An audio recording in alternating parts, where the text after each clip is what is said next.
అత్యాధునిక labs, international collaborations, advanced placements. మీ dream career ని రీచ్ అవ్వడానికి మీ best choice Godavari global university.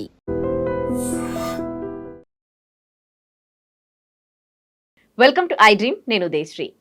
మలబద్ధకంతో బాధపడుతున్న వాళ్ళకి ఒక మంచి చిట్కా తెలియజేయబోతూ ఉన్నారు మనతో ఉన్న ఆయుర్వేదిక్ వైద్య నిపుణులు అండ్ వంటింటి వైద్యానికి కేర్ ఆఫ్ అడ్రస్ అయిన డాక్టర్ చిట్టిబుట్ల మధుసూదన్ శర్మ గారు. మాట్లాడదాం. నమస్తే సార్. నమస్తే. అసలు మలబద్ధకం గురించి మనం చాలాసార్లు మాట్లాడాం అండ్ ప్రతిసారి కూడా మీరు ఒక్కొక్క చిట్కా చెబుతూ ఉన్నారు. అసలు మలబద్ధకం అనేది అంటే ఏదైనా న్యాచురల్గా జరిగిపోవాలి అని అంటారు. కానీ ఈ మలబద్ధకం అని వచ్చిందనుకోండి వాళ్ళకి హెల్త్ ఇష్యూస్ వస్తాయి అని అంటారు. ఇది నిజమేనా? అండ్ ఈ మలబద్ధకం ఉండడానికి రీజన్ ఏంటి? 100% మీరు చెప్పింది వాస్తవం అండి. మలబద్ధకం సమస్త రోగబద్ధకం. హెల్త్ ఇష్యూస్ వస్తాయని చెప్పేసి అంటారు అని చెప్పేసి చెప్పారు కదా, నిజంగా అన్ని రోగాలకు ఇదే కారణం. సో కొత్త కొత్త జబ్బులు వచ్చేదానికి, వచ్చినప్పుడు జబ్బులు త్వరగా తగ్గకుండా ఉండేదానికి కూడా మలబద్ధకమే కారణం. కాబట్టి మన దేహంలో తయారైనటువంటి చెడు పదార్థము, అవాంఛనీయమైన పదార్థము, దేహానికి హాని చేసేటువంటి పదార్థము ఎక్కువ కాలము దేహంలో నిలువ ఉండడం చేత అనేక రకాల ఇబ్బందులు వచ్చేటువంటి పరిస్థితి ఏర్పడుతుంది. కాబట్టి ఎప్పుడు తయారైన పదార్థము అప్పుడు 24 గంటల లోపల ఖచ్చితంగా ఇది బయటకు విసర్జింపబడేటువంటి పరిస్థితి మన బాడీ న్యాచురల్గానే మన బాడీలో ఉందన్నమాట ఆ యొక్క శక్తి. కానీ మనం దాన్ని సక్రమంగా పాటించకపోవడంలో, మన బాడీని సక్రమంగా ఉపయోగించుకోలేకపోవడం చేత ఈ సమస్య కలుగుతుంది. కారణం ఏంటంటే మనం తీసుకునేటువంటి విధి విధానాలు మారిపోయాయి. ఫైబర్ ఫుడ్ తగ్గించాం. సో ఆవరేజ్గా ఇంచుమించు 30 గ్రాముల వరకు ఆవరేజ్గా మనం ఫైబర్ తీసుకోవాలి రోజు. సో కనీసం 5 గ్రాములు 10 గ్రాములు కూడా ఫైబర్ తీసుకునే పరిస్థితి లేదు. అదేవిధంగా దీంతోపాటు fast foods, junk foods, bakery foods, carbohydrates ఎక్కువ ఉన్నటువంటి పదార్థాలు, ఇవన్నీ కూడా ఏమాత్రము ఫైబర్ లేకపోవడం చేత ఒకటి. రెండవది ఏమంటే ఈ ప్రేవుల కదలికలను కూడా బాగా తగ్గించేసేటువంటి పరిస్థితి. అందులో ఉన్నటువంటి రసాయన పదార్థాలు, ప్యాక్డ్ ఫుడ్స్, ప్రిజర్వ్డ్ ఫుడ్స్, ఇవన్నీ కూడా ప్రేవుల కదలికలు తగ్గించేటువంటి పరిస్థితి ఏర్పడుతుంది. కాబట్టి ఈ మోషన్ అనేది సరిగ్గా కాకుండా ఉండేటువంటి పరిస్థితి ఏర్పడుతుంటుంది అన్నమాట. దీనివల్లనే గ్యాస్ట్రిక్ ట్రబుల్ సమస్య రావచ్చు, రక్తనాళాల సమస్య రావచ్చు, షుగర్ రావచ్చు, బీపీ రావచ్చు, అదేవిధంగా గుండె జబ్బులు వచ్చేటువంటి పరిస్థితి ఏర్పడుతుంటుంది. హార్మోనల్ ఇంబ్యాలెన్సెస్ రావచ్చు, పైల్స్ రావచ్చు, ఫిస్టులా రావచ్చు, ఫిషర్స్ రావచ్చు. ఒకటేమిటండి, అనేక రకాలైన జబ్బులు కూడా ఆలవాలం ఈ మలబద్ధకం. కాబట్టి మలబద్ధకం సమస్త రోగవర్ధకం అని చెప్పేసి మొదట చెప్పడం జరిగింది. కాబట్టి కాల విరేచనం ఆరోగ్య కారణం శ్రేష్టం. అంటే టైంకి కాల విరేచనం టయానికి మోషన్ అయిపోవాలి, అది ఆరోగ్యవంతుల లక్షణం. కాబట్టి ఉదయం పూట లేచేసరికి ఆ సెన్సేషన్తోనే మనకు మెలకువ రావాలి. మోషన్కి వెళ్ళిన తర్వాత కూడా క్షణంలో మోషన్ అయిపోవాలి. ముక్కి మూలిగి ప్రయత్నం చేసి పొట్ట మీద ప్రెషర్ పెట్టేసేసి, అదేవిధంగా మళ్ళీ కొద్దిసేపు లేచి నడిచేసేసి మళ్ళీ ఏదో వాటర్ తాగడము, కాఫీ తాగడము, టీ తాగడము, సిగరెట్లు, బీడీలు తాగడము, రకరకాల ప్రయత్నాలు చేస్తూ ఉంటారు. న్యాచురల్ ప్రాసెస్ జీవధర్మంలో భాగంగా, దేహధర్మంలో భాగంగా న్యాచురల్గా జరగాలి. కాబట్టి ఉదయం పూట ఆ సెన్సేషన్తోనే మనకు మెలకు రావాలి. మెలకు వచ్చిన తర్వాత మోషన్కి వెళ్ళిన తర్వాత క్షణంలో మోషన్ అయిపోవాలి. ఒక్కసారి అయిపోవాలండి, మ్యాక్సిమం హాఫ్ మినిట్. అది ఆరోగ్యవంత లక్షణం. ఈ రోజు ఎంతమందికి అవుతుందని చేయండి, చిన్నపిల్లల నుంచి పెద్దల వరకు కూడా ఎవరిని వెతికినా, ఎవరిని విచారించినా ఆ పద్ధతి లేదు. దానివల్లనే కొత్త కొత్త జబ్బులు వస్తున్నాయి, ఉన్నటువంటి జబ్బులు తగ్గడం లేదు, రకరకాల సమస్యలు వస్తున్నాయి. కాబట్టి అసలు ఇంకోటి ఇక్కడ సందర్భం వచ్చింది కాబట్టి ఒకటి చెప్తాను చూడండి. ఒక వ్యక్తికి మలబద్ధక సమస్య ఉందా లేదా అని తెలుసుకోవాలంటే, మనం తెలుసుకోవాలంటే చిన్న రెమెడీ చెప్తాను చూడండి. మోషన్కి వెళ్ళిన వెంటనే క్షణంలో విరేచనం అయిపోవాలి. అర్థమవుతుంది కదండి, వెంటనే అయిపోవాలండి, లేట్ ఉండకూడదు. రెండవది ఏంటంటే గట్టిగా రావడం కూడా మలబద్ధక సూచన. మోషన్ సెమీ సాలిడ్గా ఉండాలి.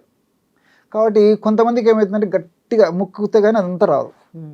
సో వాళ్ళకు కూడా లోపల మలబద్ధకం ఉన్నట్లే.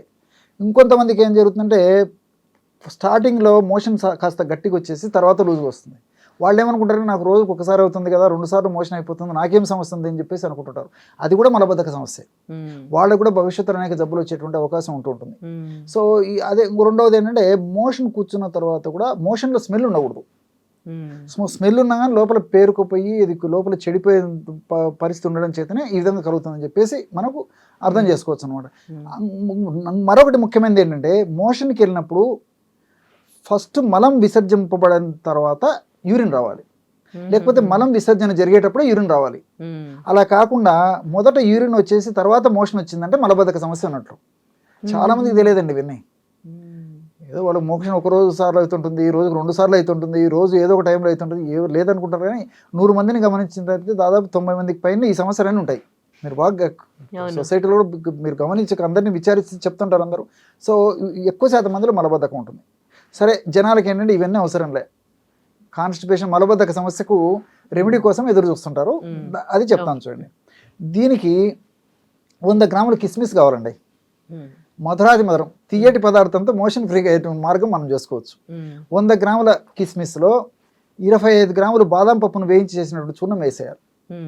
25 గ్రాములు బాదం పప్పును వేయించి చేసినటువంటి చూర్ణం అందులో కలిపేసేయాలన్నమాట. 100 గ్రాములు కిస్మిస్, 25 గ్రాములు బాదం పప్పు వేయించినటువంటి చూర్ణం.